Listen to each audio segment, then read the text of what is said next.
les grandes ruptures contemporaines. J'ai essayé de vous montrer comment était pensé l'international, comment était pensé le mondial. Je voudrais maintenant vous montrer comment peu à peu on est passé de l'international au mondial. Et comme je vous le disais en présentation de ce cours, il est indispensable d'avoir en tête tout au long de ce cheminement sur 12 semaines cette temporalité multiple. Comprendre notre monde d'aujourd'hui, c'est comprendre que nous avons la chance de vivre une triple rupture, mais que cette rupture n'appartient pas à la même temporalité. Ces trois ruptures n'appartiennent pas à la même temporalité. Mondialisation, c'est la première, crise de l'État, c'est la seconde, fin de la bipolarité, c'est la troisième. Mondialisation d'abord. Ça, c'est le temps long. Je ne vais pas entamer ici, dans les quelques minutes qui me restent, bien sûr, un cours sur la mondialisation. Il y a toute une séance qui lui sera consacrée. Mais c'est probablement à travers l'invention de la mondialisation que s'est fait ce grand passage de l'international au mondial. C'est-à-dire, je vous le répète, d'un monde de juxtaposition d'États-nations souverains à un monde minimalement intégré, ce qui ne veut pas dire privé de conflits, hélas, c'est même tout le contraire, mais en tous les cas qui relativise les souverainetés et les découpages territoriaux. Qu'est-ce qu'il y a derrière cette idée de mondialisation? Nous y reviendrons en détail, rassurez-vous. Mais il y a d'abord et avant tout une formidable transformation technologique, c'est-à-dire une profonde révolution dans les communications. La force de l'État, la capacité de l'État de maintenir sa souveraineté, tenait au fait que dans le monde classique, il avait le monopole de la communication. C'était l'État qui, dans le monde dit westphalien, ce monde qui va en gros de 1648 jusqu'à 1989, ce monde westphalien était un monde où seuls les gouvernants maîtrisaient les relations internationales. Grâce à la révolution de la communication, tout le monde est en mesure de communiquer avec tout le monde de façon immédiate, immédiate dans le temps, immédiate dans l'espace, sans médiation. Le fait que je puisse immédiatement entrer en contact avec Hong Kong ou Johannesburg aujourd'hui et toucher directement un autre acteur de la vie internationale vient complètement transformer les données et les paramètres de notre espace mondial. Et ce que je vous montrerai, c'est que la mondialisation, c'est la fin de la domination classique, la grande question du leadership hégémonique qui va être posée.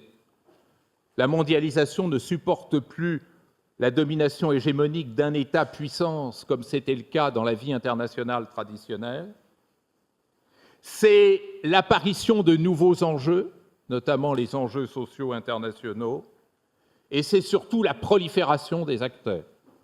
Dans un monde international, il y aurait aujourd'hui 193 acteurs, autant d'États membres des Nations Unies.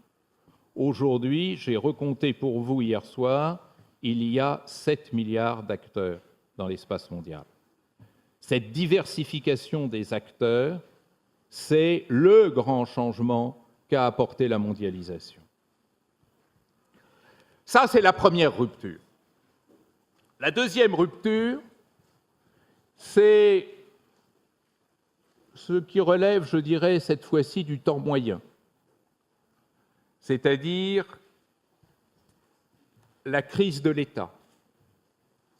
L'État, porté par le système international, a été attaqué par la mondialisation et il ne retrouvera plus jamais le statut qui était le sien à l'époque westphalienne, c'est-à-dire à l'époque des relations interétatiques. C'est un autre grand enjeu de notre cours. Premièrement, ne me faites pas dire ce que je n'ai pas dit. Je ne dis pas que l'État a disparu. L'État est là, et ce qui est intéressant dans ce contexte de crise, et on y reviendra longuement, c'est que même on se retourne vers lui. On lui demande de revenir. On lui demande non seulement sa protection, mais de nouvelles protections. Seulement, tout le problème est là, l'État n'est plus en mesure de répondre aux demandes de protection comme il l'était dans le monde prémondialisé. 3 aspects vont nous intéresser quant à cette crise de l'État. Premier aspect, c'est peut-être celui qui va tout perturber, c'est une universalisation ratée. Avec la décolonisation, on pensait que tous les peuples du monde, pour la première fois dans l'histoire de l'humanité, allaient pouvoir être gouvernés sous le même uniforme, sous le même prêt-à-porter, celui de l'État-nation. Que l'État-nation allait s'imposer partout, en Afrique, en Asie, en Amérique, en Europe et en Océanie. Or, cette décolonisation, dont je vous montrerai qu'elle a été très largement bâclée et ratée, explique qu'aujourd'hui, grande caractéristique de notre monde blessé, près de la moitié des États sont ce qu'on appelle en anglais des failed states, ou des lame leviathan, ou des collapse states, des États effondrés.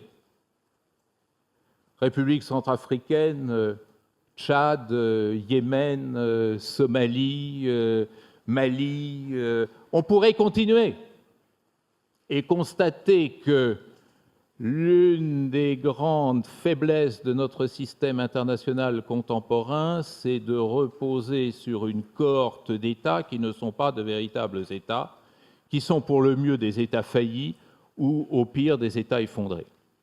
Ce qui pose un problème de gouvernance nationale évidente là où l'État s'effondre, ce qui assure la revanche des acteurs de substitution, religions, tribus, villages, communautés de toutes sortes, mais qui surtout crée des situations de conflits régionaux et internationaux qui fait que, par exemple, aujourd'hui, 80% des conflits que nous recensons sur la planète sont liés à l'effondrement de certains États. République démocratique du Congo, Irak, Afghanistan, et on pourrait ainsi continuer. C'est la raison pour laquelle nous sommes dans un monde bizarre, où à la guerre interétatique succèdent les conflits domestiques, internes, liés à l'effondrement des institutions. Premier échec de l'État. Mais deuxième échec de l'État, presque un contre-coup chronologique certainement, c'est la généralisation de l'incapacité de l'État. On a cru dans les années, la décennie qui a suivi la décolonisation, que l'effondrement de l'État était un mal du Sud. Mais retournons-nous vers le Nord. On voit l'État protecteur en faillite partout, obligé de privatiser, obligé de renoncer à sa souveraineté, obligé d'admettre qu'il n'est plus en mesure d'assurer les prestations qui étaient dans le contrat social hobsien. Cette crise de l'État, qui est également une crise de la redistribution, vient affaiblir considérablement la capacité politique des sociétés du Nord, des sociétés dites développées. Et puis, troisièmement, échec au Sud, échec au Nord, échec généralisé en termes de légitimité. Qui aujourd'hui est porteur de légitimité? Est-ce toujours l'État de manière prioritaire? Est-ce qu'on peut aussi nettement distinguer entre des conflits interétatiques qui seraient justes et des conflits internes qui seraient injustes? entre une violence d'État qui serait juste et une violence interne qui serait injuste? Est-ce qu'on peut ainsi continuer à considérer que les individus sont d'abord prioritairement en situation d'allégeance à leur État d'appartenance, avant d'être en situation d'allégeance à leur tribu, à leur communauté, à leur religion, voire à leur entreprise, voire à leurs finances? Cette crise généralisée de l'allégeance est une crise de l'identité et de l'identification. Donc il faudra travailler ensemble sur ces identifications de substitution et voir comment l'État peut réagir à la construction de telles identifications. Alors, avec nos certitudes et notre bonne conscience occidentale, on s'en tire en disant « il faut rétablir la laïcité, il faut rétablir ceci et cela ». Mais véritablement, est-ce qu'il suffit de dire qu'il faut rétablir la laïcité pour pouvoir remettre sociologiquement en cause l'épaisseur des identifications des individus à leur religion d'appartenance? C'est très compliqué. Qui aujourd'hui mobilise un Syrien? L'arabité, l'islam, l'appartenance locale, l'appartenance tribale, l'appartenance religieuse? Et si on ne sait pas qui mobilise un homme, une femme ou un enfant qui porte des armes, comment peut-on traiter ces conflits? Et qui étaient ces gens qu'il convenait de détruire dans le nord du Mali?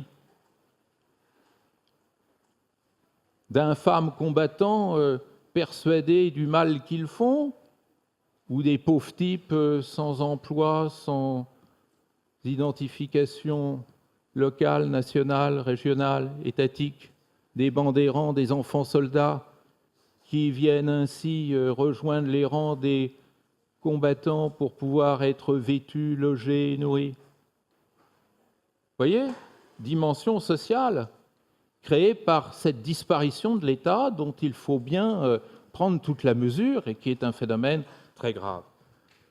Crise de l'État. Enfin, fin de la bipolarité, oserais-je le dire? Quand on contemple les décideurs de diplomatie, on a l'impression qu'ils sont encore au temps de la guerre froide. Et pourtant, la bipolarité a disparu. Elle a disparu lentement, mais sûrement, entre 1989 et 1991. Il faudra qu'on revienne longuement sur cette question. La disparition de la bipolarité, on s'aperçoit maintenant que c'est la disparition d'un état d'exception. Le monde n'a pas toujours été polarisé. Avant 1947, le monde n'a jamais été polarisé. Il n'a pas été polarisé pendant l'entre-deux-guerres, il n'a pas été polarisé au XIXe siècle, il n'a pas été polarisé au XVIIIe, au XVIIe, etc. La polarisation, elle a dans l'histoire de l'humanité 42 ans d'âge, 1947-1989. Alors, lorsque la bipolarité a disparu, c'était un jour de décembre 1989, en rade de Malte. Le président des États-Unis, George Bush père, recevait Mikhaïl Gorbatchev, président de l'Union soviétique. Il faisait très mauvais, ça tanguait. Et Gorbatchev dit à Bush, l'URSS n'est plus intéressé à la compétition internationale. Bush croyait que c'était l'effet du tangage, il n'en revenait pas. Nous ne cherchons plus à entrer en compétition avec l'Occident, dit Gorbatchev. Et rentrant dans sa cabine, le président Bush prend un crayon, un papier, il y en était deux, il y en a un qui ne veut plus jouer, 2 moins 1, il compte, il recompte, il suce son crayon, il arrive à la conclusion, il n'en reste plus qu'un, donc on est entré dans un système unipolaire. Je vous montrerai le moment venu, mesdames et messieurs, que 2 moins 1 en relations internationales, ça ne fait pas 1. Et que la disparition d'un pôle dans un système bipolaire ne crée pas l'unipolarité. Mais il est beaucoup plus difficile de savoir ce que ça crée. Et la grande énigme de notre espace mondial aujourd'hui, c'est que nous ne savons pas quel est le système international qui nous gouverne. Nous ne savons pas si nous sommes dans un système multipolaire, comme disent les uns, unipolaire, comme disent les autres, ou apolaire, comme moi je le dis. C'est-à-dire un système international qui a perdu toute la configuration qui était, en son temps, 47-89, productrice de normes, productrice de pratiques, productrice d'équilibre, productrice de diplomatie, productrice de stratégie militaire, productrice de comportements sociaux, peut-être même productrice de culture. Tout ça, c'est fini. Nous sommes dans un monde qui est complètement déstructuré, dans un monde où les alliances n'ont plus grande signification, où les ennemis, sans même s'en rendre compte, combattent quelquefois du même côté, où ceux que l'on soutient en Syrie, on les combat au Mali, et ainsi de suite. Situation étrange.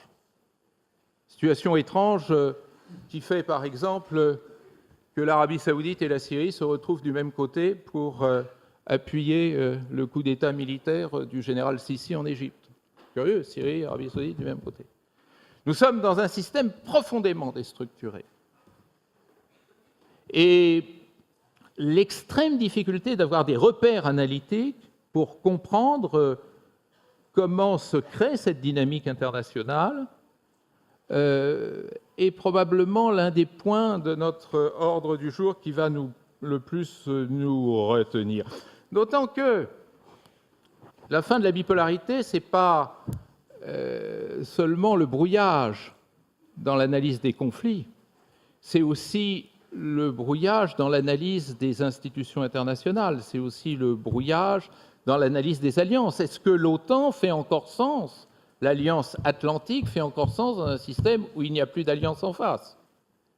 Voilà les questions qui ainsi se posent. Voilà la première séance. Je voudrais juste en conclusion vous dire deux choses. La première, c'est que Espace Mondial est là pour que nous construisions ensemble un certain nombre de réflexes. Il ne s'agit pas du tout, et croyez-moi, ce n'est pas des phrases en l'air, c'est pour qu'il n'y ait pas de malentendu entre nous. Il ne s'agit pas d'un bloc de connaissances. Il s'agit de vous habituer à réagir à certaines questions en prenant des précautions qu'on oublie de prendre, poussées par l'habitude et par la coutume. Donc, ce cours n'a rien à voir avec la mémorisation. Ce cours n'a rien à voir avec un secteur de connaissances. Ce cours, il a à voir avec un nouveau regard que nous vous invitons à porter sur le mondial, que nous vous dissuadons d'analyser comme étant la énième ressucée de l'international. Voilà en quelque sorte l'esprit. Le deuxième, c'est que ce cours, c'est un cours de personnalisation du savoir. Vous allez toutes et tous être de grands décideurs. Je voudrais quand même que vous décidiez enfin de façon moderne. Regardez comment les grandes décisions sont prises en politique étrangère. C'est toujours par référence à un passé révolu. Donc, ce que je vous propose, c'est de fabriquer avec vous les décideurs critiques de votre monde moderne.